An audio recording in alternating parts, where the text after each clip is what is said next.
रामपुर नाम के एक छोटे से गांव में आर्यन नाम का एक युवक अपनी पत्नी माया और बूढ़ी माँ देवकी के साथ एक टूटी फूटी झोपड़ी में रहता था। उनके परिवार की आर्थिक स्थिति इतनी दयनीय थी कि वे हर दिन जीवन जीने के लिए संघर्ष करते थे। उनके पास ना तो खेती के लिए अपनी कोई पुश्तैनी जमीन थी और ना ही रोजमर्रा के खाने के लिए आय का कोई निश्चित जरिया। आर्यन, जो अपने परिवार का इकलौता सहारा था, जानता था कि मेहनत ही उसकी एकमात्र पूंजी है। वह सुबह सूरज निकलने से पहले ही घर से निकल जाता और गांव के अन्य जमींदारों के खेतों में कड़ी मजदूरी करता। उसकी मांसपेशियां, जो दिन भर के कठिन परिश्रम की आदी थी, हर शाम दर्द से कराती थी, लेकिन उसके चेहरे पर कभी शिकन नहीं आती थी। वो जो भी दिहाली कमाता, उसी से अपने पूरे परिवार के लिए 2 वक्त की रोटी का इंतजाम करता था। यह देखकर आर्यन की पत्नी माया और उसकी बूढ़ी माँ देवकी का हृदय चिंता और दुख से भरा रहता था।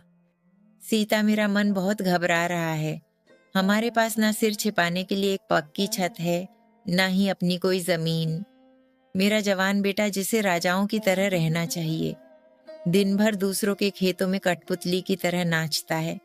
वो इतनी मेहनत करता है, पर बदले में उसे क्या मिलता है? बहुत कम पैसा। मुझे रात भर नींद नहीं आती। मुझे लगता है हम दोनों अपनी मजबूरियों के कारण उस पर एक भारी बोझ बन गए हैं। माँ जी, आप इतनी गहरी बातें क्यों सोचती हैं? हमारे आर्यन का कर्म बहुत मजबूत है। उसका दिल साफ है और उसकी मेहनत में कोई खोट नहीं है। ऊपर वाला सब देखता है। आर्यन ने कभी किसी के साथ अन्याय नहीं किया, इसलिए भगवान उसे कभी अकेला नहीं छोड़ेंगे। हमें अपनी आशा नहीं छोड़नी चाहिए। हाँ बहू, तूने ठीक कहा। आर्यन ने बचपन से बहुत तकलीफें देखी हैं, पर मैंने कभी उसे निराश होते या हार मानते नहीं देखा। वो हमेशा कहता है कि आज भले ही हमारी किस्मत हमारा साथ ना दे, पर मेरी मेहनत किसी के आगे नहीं झुकेगी। मेरा अटूट विश्वास है कि एक दिन उसकी किस्मत जरूर बदलेगी। वह अपनी लगन और ईमानदारी के दम पर बहुत धन कमाएगा और उसकी सारी दुख तकलीफें हमेशा के लिए दूर हो जाएंगी। हमें बस धैर्य रखना है। आर्यन अपने मन में हमेशा यह बात दोहराता था कि आज भले ही किस्मत उसके पक्ष में ना हो, पर वो अपनी मेहनत पर 100% यकीन रखता था। अगले दिन आर्यन गांव के बड़े और नेक जमींदार ठाकुर भानुप्रताप के खेत पर काम कर रहा था। ठाकुर भानुप्रताप पास के एक विशाल बरगद के पेड़ की घनी छाया में गहरी चिंता में डूबे पड़े थे। उनका चेहरा उदासी, तनाव और बेबसी से भरा हुआ था। आर्यन अपने काम में पूरी तरह लीन था, लेकिन उसकी नजर बार बार ठाकुर जी पर जा रही थी। उसने महसूस किया कि ठाकुर जी आज सामान्य से अधिक परेशान हैं। वो तुरंत उनके पास गया और विनम्रता पूर्वक उनसे बात की। मालिक, क्या हुआ? आप बहुत गहरी चिंता में लग रहे हैं। आपका चेहरा बता रहा है कि आप किसी बड़ी मुसीबत में हैं। अगर कुछ हुआ है तो मुझे बताइए। क्या पता मैं आपकी किसी तरह से सहायता कर सकूं। मैं एक मजदूर ही सही, पर 2 आंखें तो मेरे पास भी हैं। अरे तू मेरी क्या सहायता करेगा? तू खुद अपनी सहायता कर सकता है क्या? पहले अपनी गरीबी मिटा। अगर तू किसी की सहायता करने के काबिल होता तो क्या तुझे आज 2 वक्त की रोटी कमाने के लिए मेरी जमीन पर दिन भर पसीना बहाना पड़ता? चल यहाँ से, जा अपना काम कर और मुझे परेशान मत कर। मेरा दिमाग पहले ही खराब है। ठाकुर जी, आप गलत कह रहे हैं। यह सब वक्त का फेर है। इंसान को अपनी मेहनत पर विश्वास रखना चाहिए, न कि केवल अपने भाग्य पर। आज भले ही किस्मत मेरे पक्ष में ना हो, लेकिन मुझे पूरा यकीन है कि अगर मैं इसी ईमानदारी और लगन से मेहनत करता रहूंगा, तो यह किस्मत भी एक दिन मेरी तरफ झुक जाएगी। यह अटल सत्य है। मेहनत और धैर्य से सफलता के दरवाजे खुलने में देर हो सकती है, लेकिन एक बात गांठ बांध लीजिए ठाकुर जी, मेहनत का फल कभी जाया नहीं जाता। अरे वाह आर्यन, तुम्हारे विचार तो सच में सोने जैसे हैं। तुम्हारी बातें सुनकर मेरे मन को एक अजीब सा सुकून मिला है। इतनी परेशानियों और गरीबी में भी तुम अपनी जिंदगी इतनी खुशी और सकारात्मकता के साथ जी रहे हो। यह आत्मविश्वास कहाँ से आता है? ठाकुर जी, यह सब मेरे पूज्य पिताजी की सीख है। वो हमेशा मुझे समझाते थे। वह कहते थे, बेटा आर्यन, हमारे पास दौलत नहीं है पर हिम्मत है। जिंदगी भी मौसम की तरह होती है। कभी यह धूप की तरह खुशियों से भरी होती है, कभी ठंड की तरह असहनीय कठिनाइयां लाती है और कभी बारिश की तरह अचानक परेशानियां आती हैं। पर जैसे हर मौसम बीत जाता है, वैसे ही जिंदगी के मुश्किल हालात भी गुजर जाते हैं। बस धैर्य और हिम्मत बनाए रखना जरूरी है। उनकी यही सीख मेरी सबसे बड़ी दौलत है। अरे वाह, लगता है तुम्हारे पिता बहुत नेक और ज्ञानी इंसान थे। अच्छा, ये सब ठीक है। मालिक, आप फिर से मेरी बात टाल रहे हैं। कृपया एक बार मुझे साफ साफ बताइए कि आपको क्या परेशानी है। मुझे लगता है आपकी समस्या का कोई हल मिल ही जाएगा। आर्यन, मैं एक बहुत बड़ी कानूनी मुसीबत में फंस गया हूं। मेरी जमीन मेरे हाथ से निकलती जा रही है और मुझे अपनी इस परेशानी का कोई समाधान नजर नहीं आ रहा है। ठाकुर जी, एक बार मुझे विस्तार से बताइए तो सही। मैं पूरी बात सुनने को तैयार हूं। आर्यन, मेरे पिता की एक पुश्तैनी जमीन थी जो कई पीढ़ियों से हमारे परिवार के पास थी। उस पर मेरा और मेरे भाई का कानूनी हक है, पर हमारे गांव के ही दो बड़े जमींदारों बलवंत सिंह और उसके बेटे रणवीर सिंह ने उस पर जबरन कब्जा कर लिया है। मैंने उन्हें रोकने की बहुत कोशिश की, लेकिन उनकी ताकत और धन के आगे मेरी एक नहीं चली। अब तो उन लोगों ने उस जमीन पर खेती भी शुरू कर दी है। मेरी पिता की पुश्तैनी जमीन मेरे हाथों से छीनी जा रही है। मैं बेबस हूं। मुझे समझ नहीं आ रहा कि मैं अब क्या करूं। आर्यन ने पूरी बात धैर्य से सुनी और स्थिति की गंभीरता को समझा। आप सही कह रहे हैं ठाकुर जी। अगर आप सीधे कानून का सहारा लेंगे तो भी प्रभावशाली सिंहों की ताकत और उनके राजनैतिक समर्थन के कारण आप उनका कुछ नहीं बिगाड़ पाएंगे। वो हर बार कोई ना कोई नया दांव खेल देंगे। आर्यन, अब तू ही बता, मैं अब क्या करूं?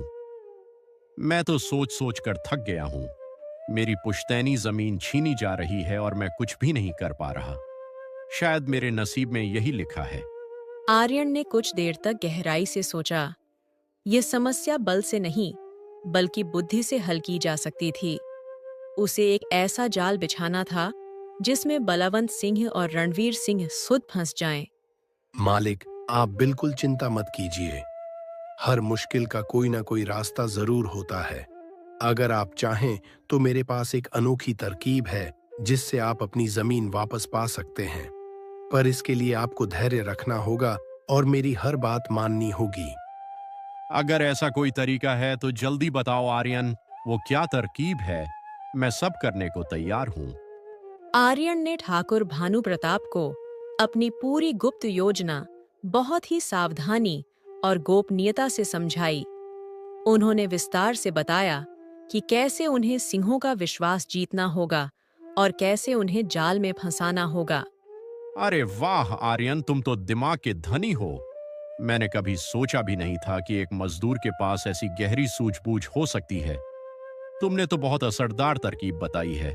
ऐसे तो मेरी जमीन मुझे जरूर मिल जाएगी। मैं तुमसे वादा करता हूं आर्यन, अगर तुम्हारी यह योजना सफल हुई तो मैं अपनी जमीन का एक बड़ा हिस्सा तुम्हारे नाम कर दूंगा। मैं तुम्हें जमीन का मालिक बना दूंगा। यह तुम्हारी बुद्धिमानी और वफादारी का पुरस्कार होगा। अरे मालिक, आप ऐसा क्यों कह रहे हैं? आपकी मदद करना तो मेरा फर्ज है। मुझे आपकी जमीन नहीं चाहिए। बस आप खुश रहें और मेरी दिहाड़ी समय पर देते रहें। यही मेरे लिए काफी है। ठीक है आर्यन, तुम सच में नेक इंसान हो। कल से तुम तुरंत इस गुप्त काम पर लग जाओ। मैं पूरी तरह तुम्हारे साथ हूं। आर्यन ने सिर हिलाया। अब वो अपनी मेहनत के साथ साथ अपनी बुद्धि को भी काम पर लगाने वाला था।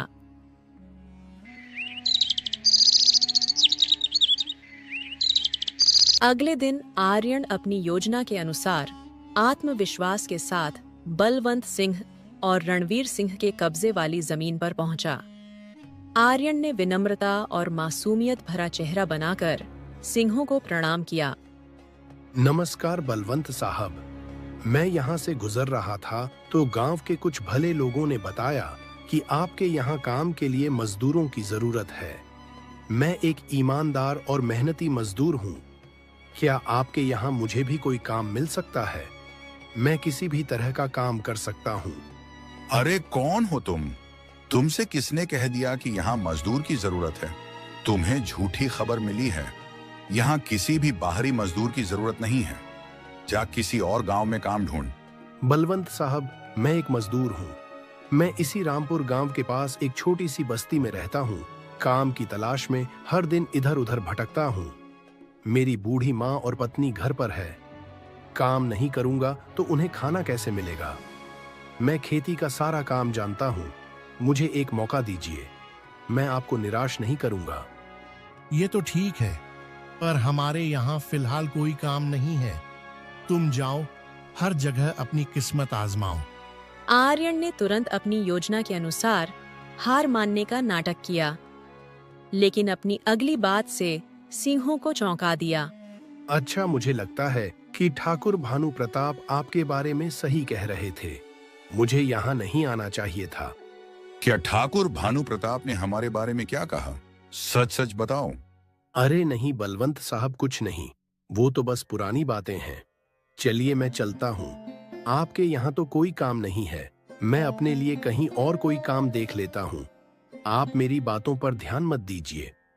आर्यन ने तेजी से वहां से जाने का नाटक किया। सिंहों को लगा कि भानु प्रताप ने उनके बारे में कोई गुप्त और महत्वपूर्ण बात कही होगी, जिसे आर्यन डर के मारे छिपा रहा है।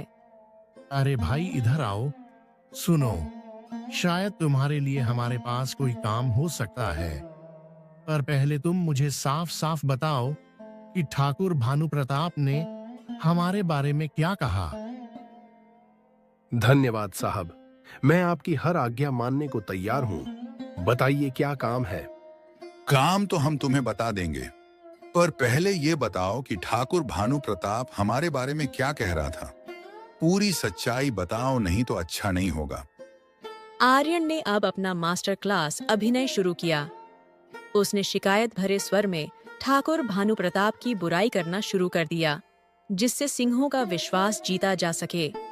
बलवंत साहब, मैं पहले ठाकुर भानु प्रताप के यहाँ काम करता था, पर वो बहुत ही कंजूस और घटिया आदमी है। वो मजदूरों को इंसान नहीं समझता।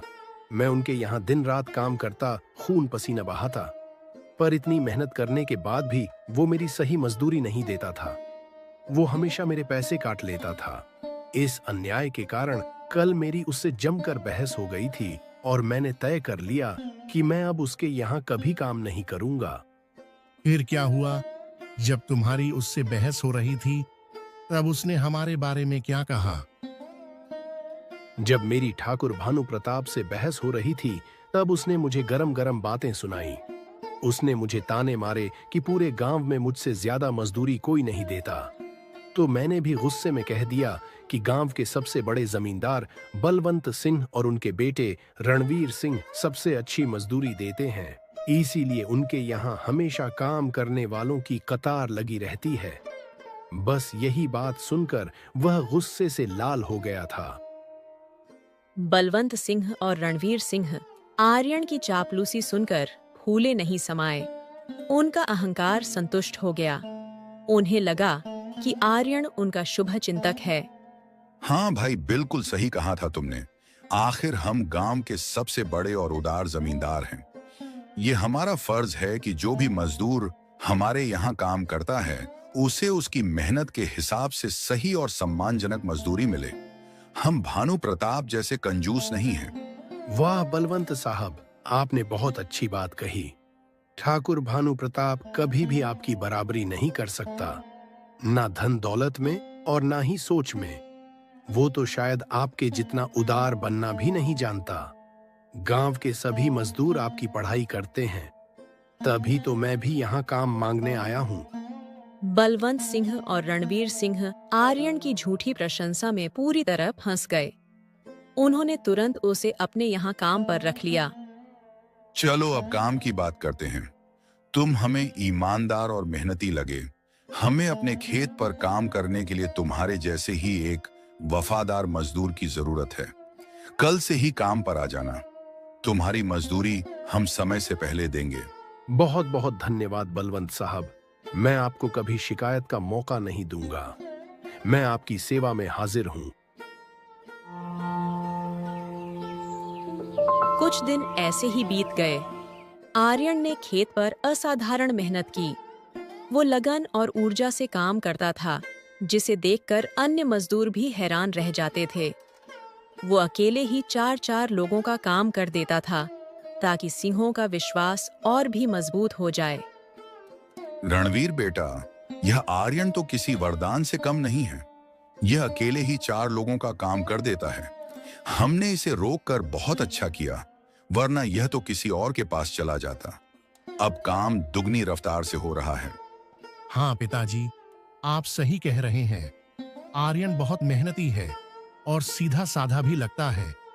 इसके जितना काम शायद ही कोई और करता होगा। यह पूरा दिन काम पर लगा रहता है और कभी शिकायत नहीं करता।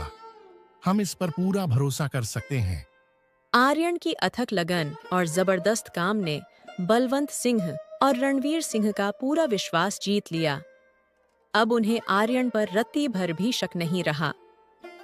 कुछ दिन और बीते। आर्यन अपनी योजना के अगले और निर्णायक चरण के लिए सही समय का इंतजार कर रहा था। एक शाम जब बलवंत सिंह और रणवीर सिंह अपने खेतों का दौरा कर रहे थे, तो उन्होंने देखा कि शाम हो चुकी है, पर आर्यन अभी भी पूरी लगन से काम कर रहा है। आर्यन भाई, अब तो शाम हो गई है। तुम इतनी देर तक काम क्यों कर रहे हो? अब घर जाओ। तुम्हारी माँ और पत्नी तुम्हारा इंतजार कर रही होंगी। जाकर आराम कर लो। साहब, हमारे जैसे गरीबों की किस्मत में आराम कहाँ है? घर पर बूढ़ी माँ और पत्नी है। अगर मैं काम नहीं करूंगा तो उनके लिए 2 वक्त का खाना कहाँ से आएगा? घर पर बैठकर चिंता करने से अच्छा है कि मैं काम करूं। इस तरह मेरा मन भी लगा रहता है और मैं खुश भी रहता हूं। तुम सच में बहुत मेहनती हो आर्यन। आज का काम यहीं छोड़ दो और घर जाकर आराम करो। हम तुम्हारी मेहनत से बहुत खुश हैं। हम तुम्हारी ईमानदारी पर गर्व करते हैं। नहीं बलवंत साहब, इसकी कोई जरूरत नहीं है। मैं काम खत्म करके ही जाऊंगा। आप लोग जाइए, मैं ठीक हूं। ठीक है आर्यन, फिर हम जाते हैं।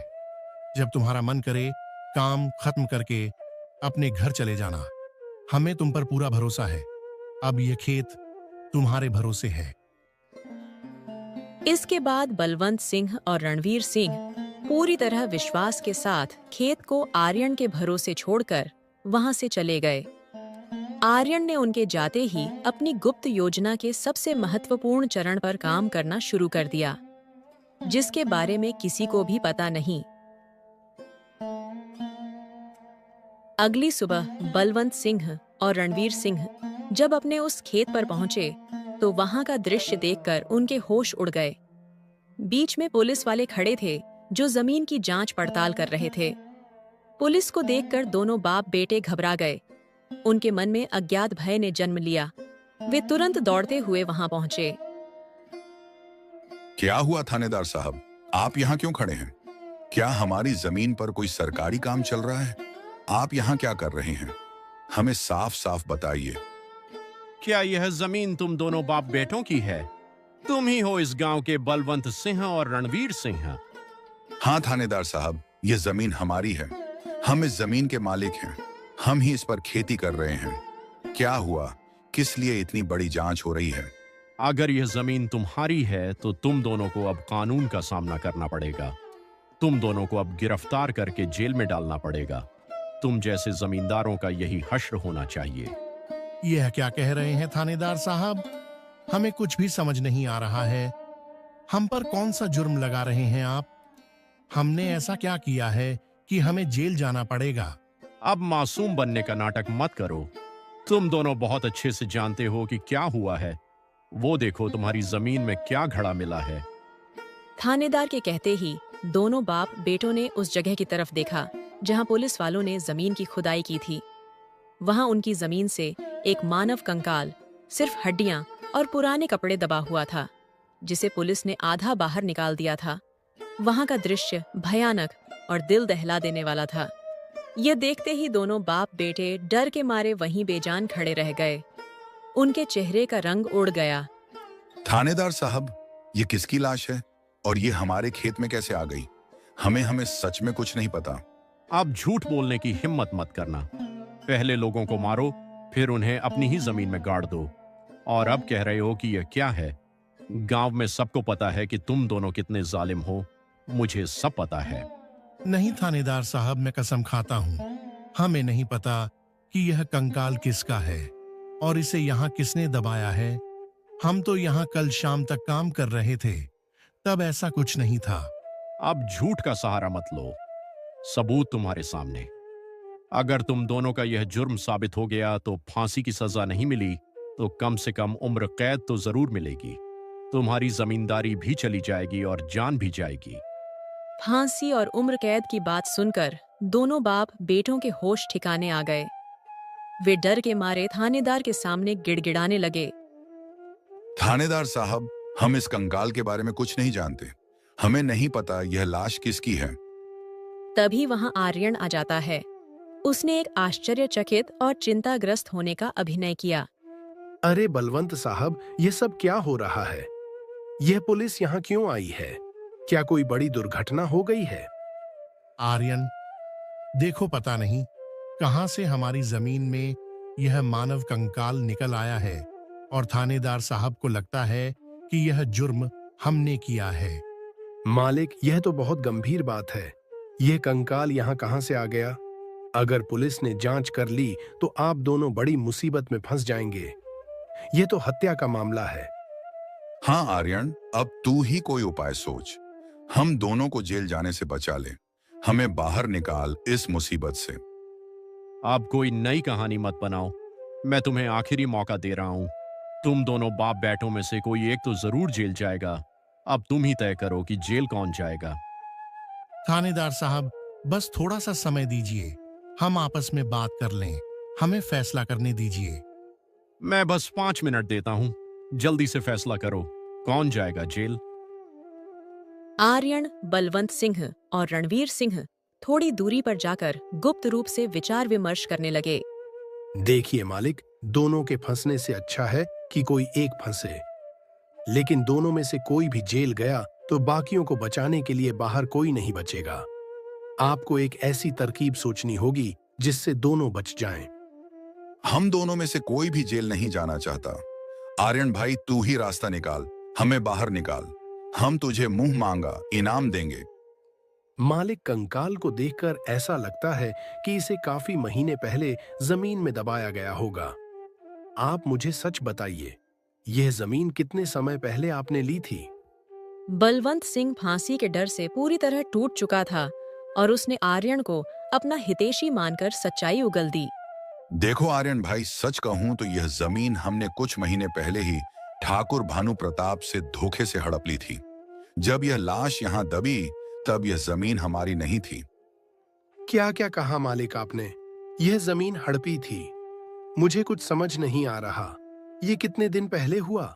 बलवंत सिंह ने जमीन हड़पने की पूरी कहानी आर्यन को विस्तार से बताई, यह सोचकर कि आर्यन उनकी मदद कर रहा है।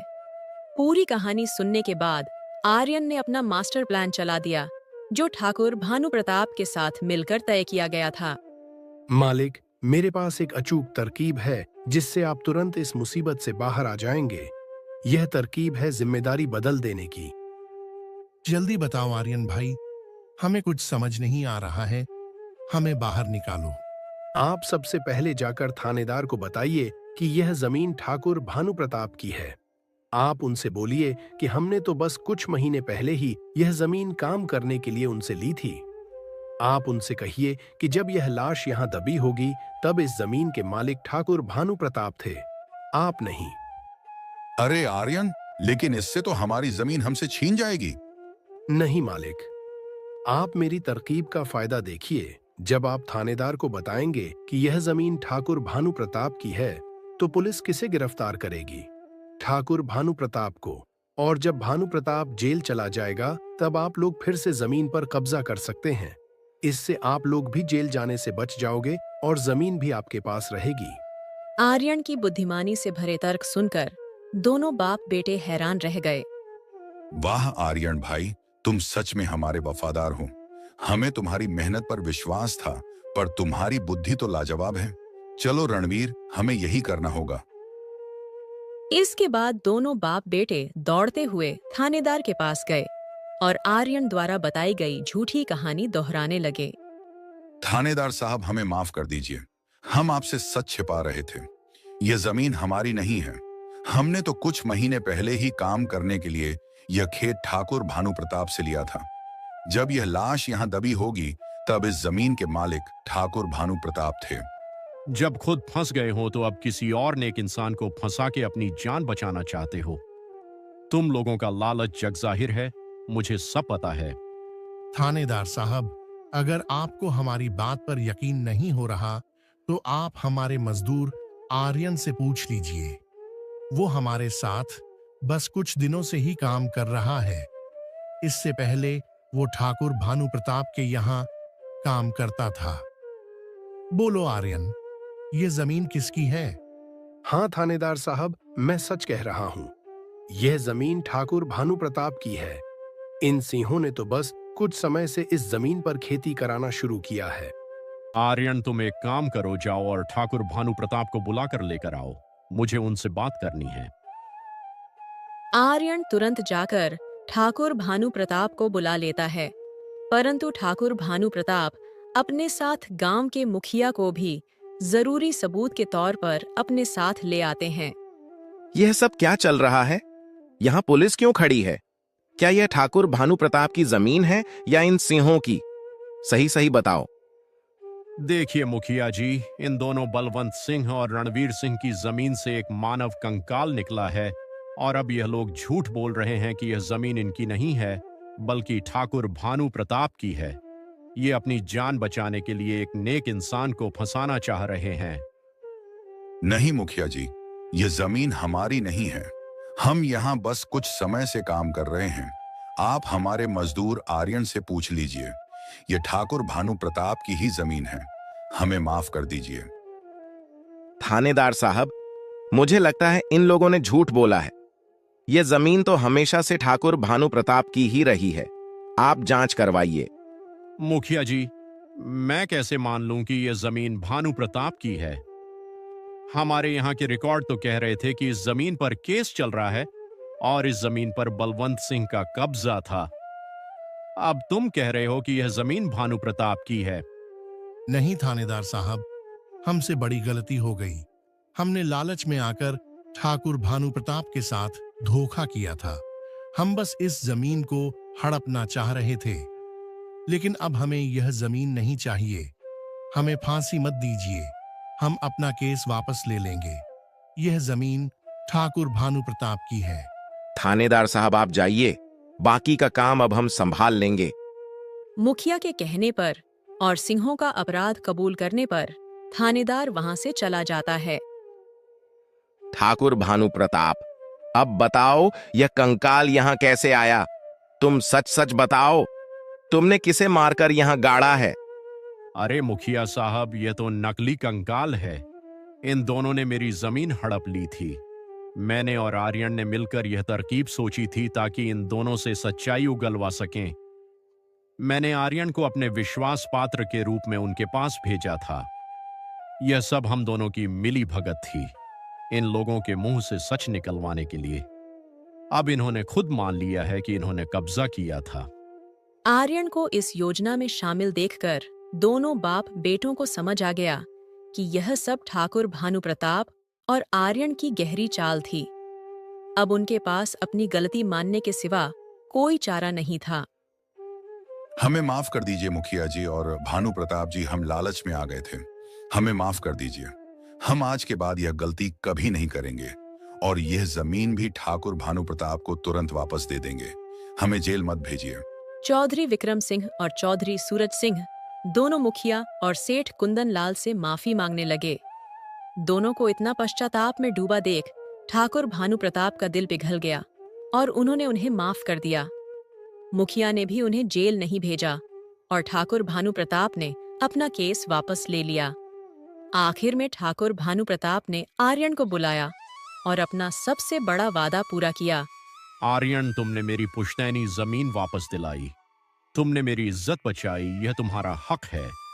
आज से यह जमीन जिस पर तुम मेरे लिए काम करते थे तुम्हारी है। मैं तुम्हें यह जमीन उपहार में देता हूं और अब तुम इसके मालिक हो। नहीं मालिक, इसकी कोई जरूरत नहीं है। मैं तो बस आपकी सेवा कर रहा था। नहीं आर्यन, यह तुम्हारी मेहनत और बुद्धिमानी का फल है। तुमने मुझसे ही कहा था, बस मेहनत करते रहो, एक दिन तकदीर का दरवाजा जरूर खुलेगा।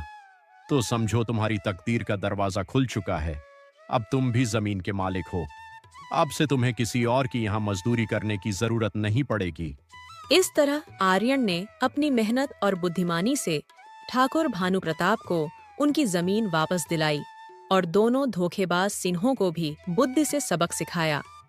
आर्यन ने अपनी फूटी किस्मत को सोने में बदल दिया और अब वह भी गांव के जमींदारों में गिना जाने लगा। उसकी माँ और पत्नी की दुआएं सच साबित हुईं